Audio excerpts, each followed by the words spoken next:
happy birthday. You're 65 and you're ready for retirement.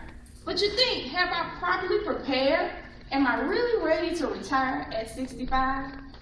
Then you wake up and you realize you're really 30, but you really need to seriously think about retiring. My name is Cassandra Brown, and I'm here to talk to you today about how to plan for retirement. The first thing that you need to do is determine the age that you would like to retire. My personal age, my personal goal is to retire at 40. However, I know I have a lot of bills that need to be paid, such as mortgage, car notes, loans, and anything else that I have that I'm paying. So I need to be able to plan for those payments to be paid, and also be able to live comfortably and travel like I want to at retirement age. You also need to think about other things that you want to do. If you want to start a business or anything else, so you need to make sure you'll be able to do what you want and just plan for those things. The next thing to do, you can do that I think is great, you might want to think about paying off bills.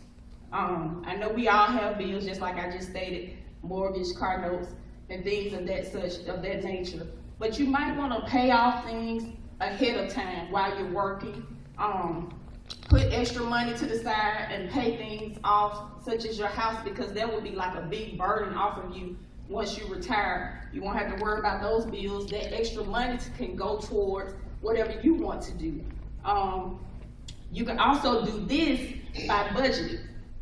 A lot of people don't like to budget, but creating a budget allows you to have that extra money and have that leeway to pay other things, or just put the money in the savings account just so you can have it for future references.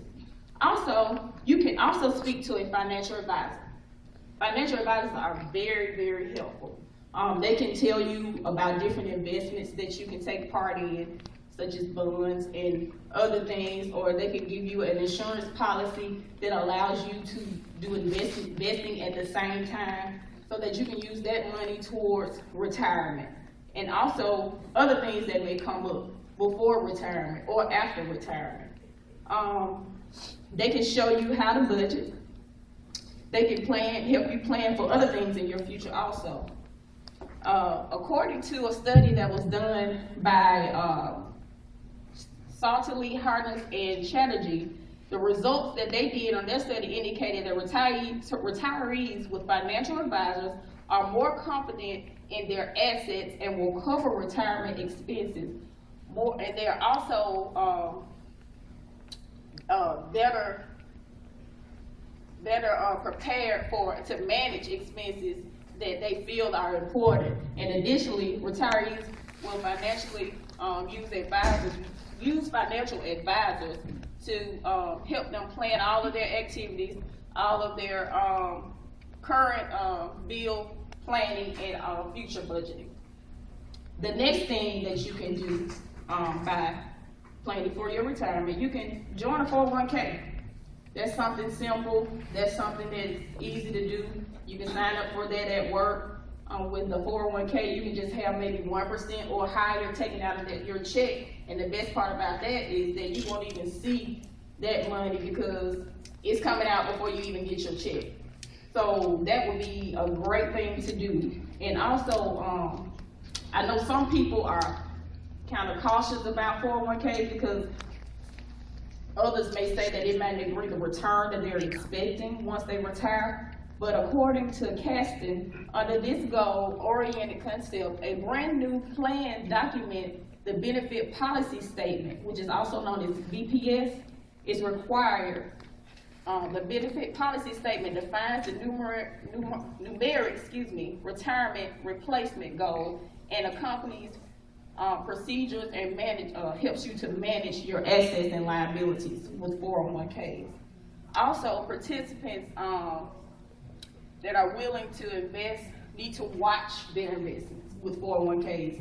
Not only should you just say, hey, just take 1% or 2% out of my check, you need to watch where your money is going, whether it's going into company stock, if it's going into bonds. You're able to go out there and choose where you would like your money to go and how it needs to be allocated so that you can get the best return.